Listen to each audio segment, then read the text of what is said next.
A very good morning and thank you for staying tuned to Sunrise at Sea here on CTV. My name is Agi Owase. It's a very beautiful and bright morning out there and it's a Thursday. And for me, I feel like Thursday comes with a certain aura. I'm always excited for the fact that it's almost the weekend. Well, the ladies and I today have a very controversial topic to talk about. This is something that, you know, has been talked about on social media. Definitely people have different opinions about it. And we are deliberating on the matter of good girl syndrome. And if we are to backtrack a little bit, back in the day when we were growing up, you know, our parents, you know, people that raised us told us to be good girls, to smile, to be humble, you know, to not act in a certain way. And that in one way or another has affected young women, especially out there, to not be able to stand up for themselves. And also, a study has shown that being a good girl can be detrimental to your life in one way or another. But before we get into the discussion, I'd like to define what good girl syndrome is so that you can have, you know,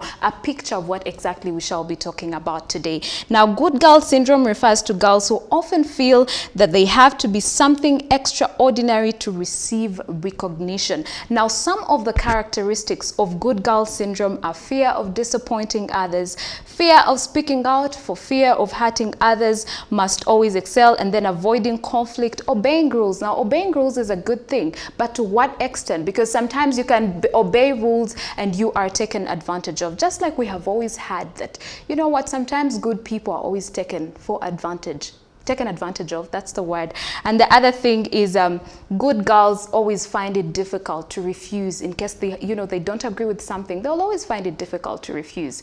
So ladies, today to start with, I want to ask you this question about good girl syndrome. What is your take on good girl syndrome? First of all, I don't think that's a good girl syndrome. I think that's a naive syndrome. Because if you're trying to say that the good girl syndrome portrays or is in an aspect where girls find it hard to say no, where you constantly, you know, you fear to fault, you're always very kind, even when you want to speak your mind, you are forced, you know, I'm supposed to be a good, that's not being a good girl. That's being naive and very immature, I must say. But also, when it comes to the good girl syndrome, it is true, and even in the African traditional society, it points back to how we were brought up. When you compare how women or girls were brought up to the way girls were brought up, for us, we're required, we're the ones supposed to be quiet. You know, when you sit, you put your legs together, you cross your arms, you smile all the time, you're supposed to look beautiful, you're supposed to be kind, compassionate. On the other hand, men were taught to be assertive, while for us, we're taught to be laid back. Those are some of the characteristics that fall into the good girl syndrome. Now, don't get me wrong, every desire of a parent is, you know, to bring up a girl modestly and in the best way possible. However, when pushed to the limit, they actually get into that syndrome, and that this was something that was a study by Stanford University highlighted and said that the good girl syndrome is actually a form of depression.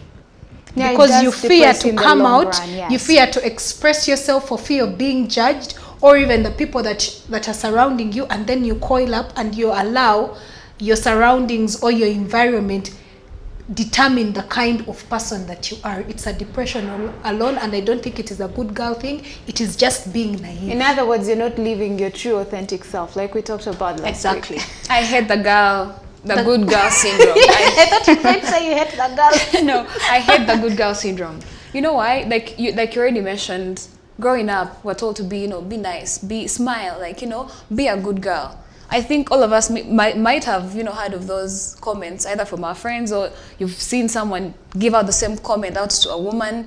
But I mean, I already put my stand, I hate it. But it's so refreshing when you meet women out there or parents out there trying to teach their daughters to grow up in a setting where they are able to behave the way they want to behave in that particular moment, as opposed to just, you know, trying to be good and, you know, trying to please others. I'm not saying, of course, go out there and be like a terrible person with bad manners, work on your manners, but how about you just be a good person as opposed to being a good girl? In short, have a voice, have a say. Yes, stand up for yourself when you need to stand up for yourself, whether it's in a work environment, whether it's in a relationship, because the way we were brought up, be nice, be this, be that, there's a way it translates to adult lives, as we maneuver relationships, as we maneuver work stuff and all those things, and it takes back so many of us. So I hate it. I hate it for anyone who thinks it's okay to be a good girl. Don't be a good girl, but be a good person.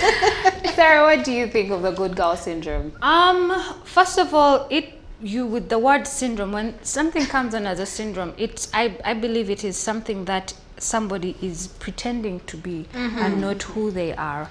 And just like the lady said, even in African traditional society and even in most different societies and parts all over the world, when you see the road to empowerment for women, were taught to be ladies.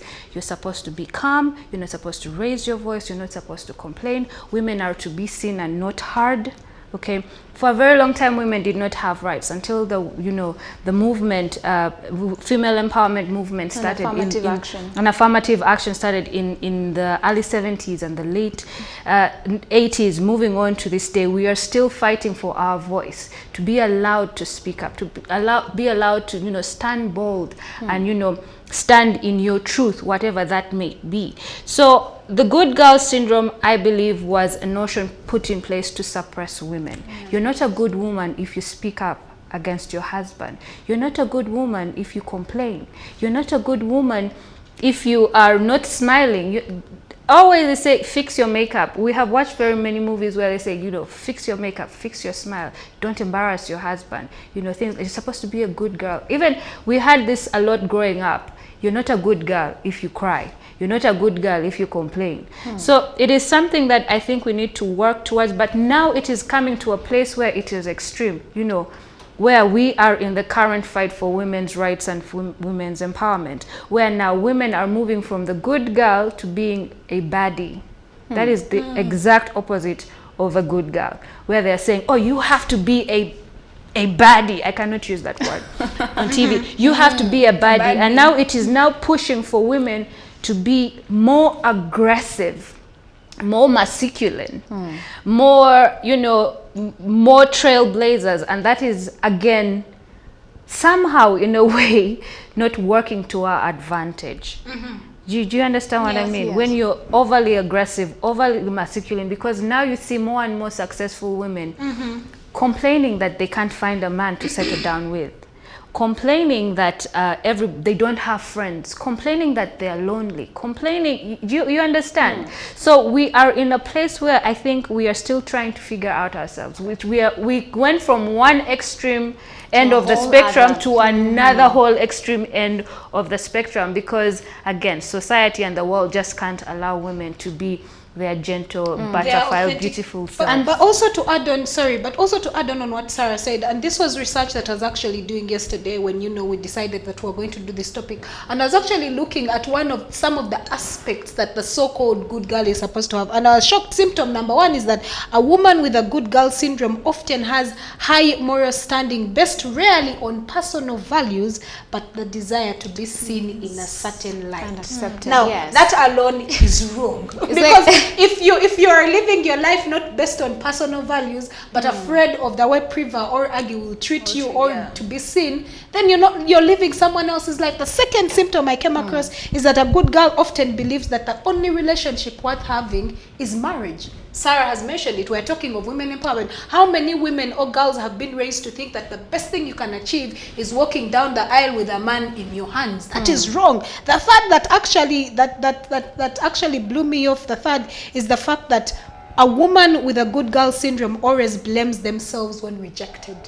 I am not good enough. I was like rejected, you're the one in because wrong. All the time, constantly, whether at work, whether in a relationship, whether in a friend group, whether it's family, it is always a me issue, even when it has nothing to do with you. So how about we break the cycle and even not call it a good girl syndrome? Like Sarah said, it's first of all the word syndrome alone. It's like it's not even a mental disorder. It's just a cover-up that very many girls wear, or that very many girls have been forced to wear, and they do not have a say. And very many times, it's not even their fault.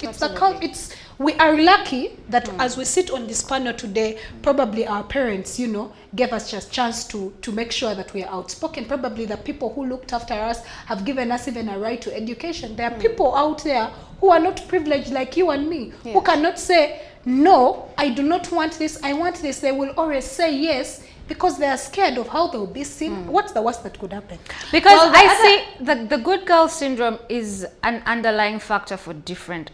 How I perceive it. It's there are underlying factors as to why somebody would want to be perceived as, you know, holier than thou or good. Number one, could be cultural values, could be religious values, where she says that for her to have a relationship with the opposite sex, she has to be married first. There's nothing wrong with being married, but there's so much pressure that is put on two women to have attained this level at a certain age, which is driving a lot of young girls to get themselves into it and then just suffer throughout the whole marriage. And these are some of the expectations of a good girl. First of all, a good girl is expected to walk a treacherous life. You can imagine how disturbing that is. And also to have balanced, mixed messages about how she should go and how strong she should be. You cannot come off as too strong. You cannot, you know, come off as very naive. So you have to be in between there, pretending all the time, and also not living your authentic self or your the best life that you would rather live. And the other thing is not to be enthusiastic, but rather quiet. If, let's say, you're seated in a meeting and there's multiple gentlemen there, as a good girl, you're expected to be quiet while the gentlemen deliberate. Well, that narrative has actually changed over time, and we see it changing a lot.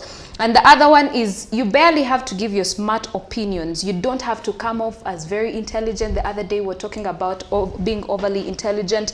And also you have to avoid being too popular. You have to be quiet, and you should be something, but not too much. Something limited.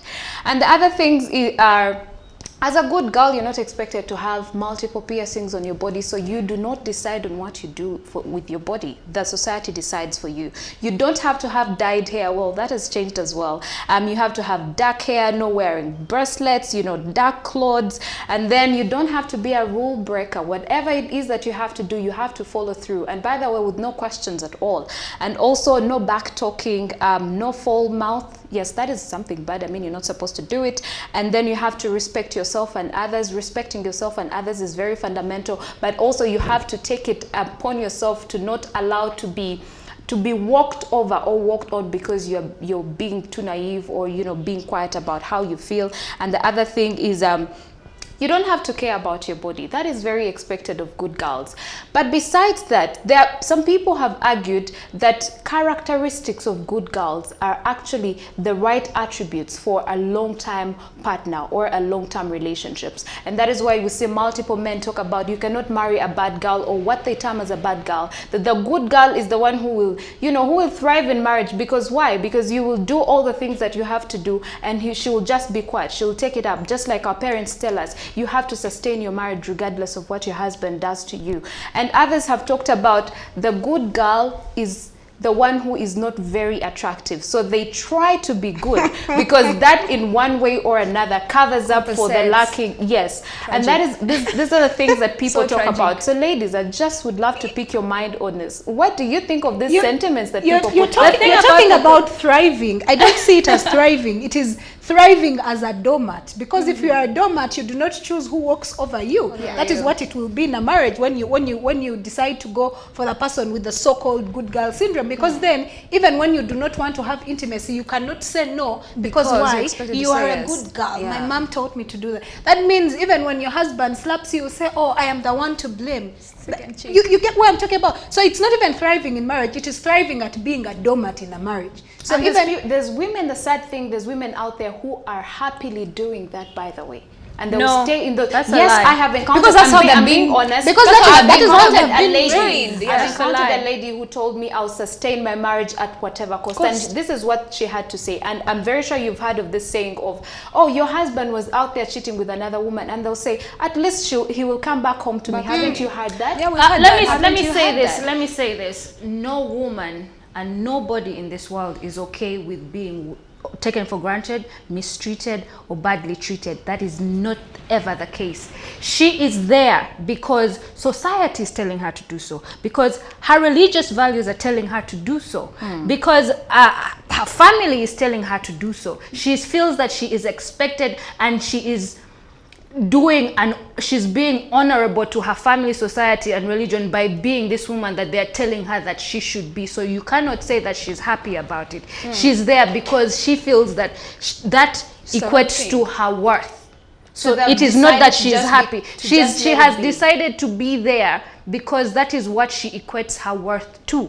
That is very different from happiness. That's what she has known all her life. You know, that is what she has, and that comes especially from people who are raised in very strict backgrounds, or where they have seen, for instance, you come from a family where your mother withstood all this suffering, and for you that is your interpretation of love. It looks normal. You are a woman is supposed to suffer. A woman is supposed to give up everything for a man. A woman is supposed to, be a doormat. She's supposed to lay low. She's going to go on to be that exact person if she doesn't see anything different, and it's normal. Just like when you come from a background where you see, for instance, if it's your culture to put your feet on the table, you're going to go on and put your feet on every table that you come across. That's what you've been told. Do you understand? That's what you've been told. That is what you see. But when it comes down to the good girl syndrome, it is not only just against men, it's against even other women. You can't say that it's only men who are telling women to lay low. It's women as well. We are doing it to ourselves. As a matter of fact, we are our biggest enemy. Biggest enemy. We have had conversations here on the show by saying that, can women actually work together? Can women actually be friends? We are our biggest enemy. When you are more prettier than your next friend, then it's going to be a problem. If you're more successful than her, it's going to be a problem. If you're going to have children before her, it is going to be a problem. If people say your children are more beautiful than her, it is going to be a problem. So it is not just towards men, it is towards even fellow women. When you are vocal, you stand up, you're a go-getter, you are kind, you're loving, it is a problem. So it's not just the men, it's everybody that has a problem with us, and none of the things that you mentioned are still acceptable. But you cannot come here with green hair on your head and you're going to be a TV presenter. It's not going to work. How about we move from the aspect of being the so-called good girl and move to a noble woman? Now let me give you free advice. The first thing that you need to do to move away from the good girl syndrome is seek to understand and not to be understood. The less you care about what people say about you, the better you'll actually move on from the good girl syndrome. It's very important. Please do not be a good girl. Be a good person. Be a good person. Even in your relationships, even in your work, even as you relate with your friends and all that stuff, the only thing you need to be is be a good person. And if you're ever in a situation and you don't feel like maybe talking to someone or smiling at someone, it's okay. You have a right as a person who lives in this world that we're in.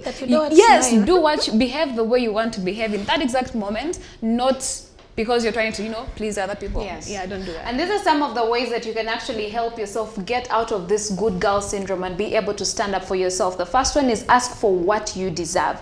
Now, studies have shown that only 7% of female MBA graduates attempted to negotiate their salary with their new employer. So it goes the far extent of women not being able or being confident enough to ask for what they are worth when it comes to, salary at their workspaces. And the other one is say no.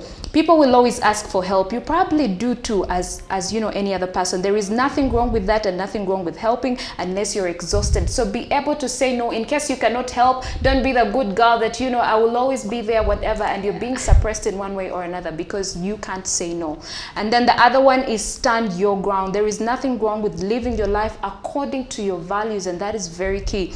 There is nothing wrong with making the life choices that are right for you. There is nothing wrong with you. Believe that and stand tall with it. People will often, try to influence your life according to their expectations and how they want you to live your life, but be able to stand your ground and stand on your values. And finally, treat others how you would like to be treated. Transforming from a good girl to a strong girl, quote that, strong girl, doesn't mean you start to be rude. You will continue to be polite, considerate, and respectful, but you will no longer do that at your expense. So that means put yourself first. And by the way, you can connect with us on our social media platforms, Instagram, Twitter, and Facebook at CTV Uganda. Let us know what you think of good girl syndrome.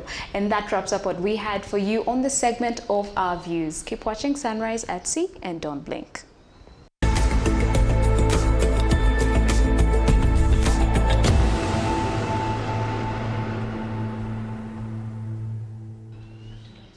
Well, that wraps up the show right here on Sunrise at Sea. I hope that you had a lovely time with us on the show as we did with you. And please go on to connect with us across all social media platforms on Facebook, Twitter, Instagram, YouTube as well. And the conversation on the good girl syndrome will continue on our social media handles on Facebook and Twitter, and that's at CTV Uganda. Let us know your thoughts on this conversation and topic. Well, we have our scouts back in Omoro County, and they will be letting us know and giving us all the insights and details happening at Omoro County today. There are 84 polling stations today, and one of them being a Adak polling station where Adams Mayambala was earlier today, and he will be keeping you updated on CTV to let you know exactly what is transpiring. Well, the Electoral Commission has about 48 hours to release the results, and also the supervisors at the polling station said that they will be there until the last man or woman goes to cast their vote. Today is the 26th of May 2022, and the people of Omoro will be deciding who their next member of parliament is. So stay tuned, because CTV will be bringing you all updates on that. Well, until tomorrow, same time, same place, 7 a.m. to 9 a.m. right here on CTV. For now, it's goodbye from me and the ladies at Sunrise at Sea. Have a great day.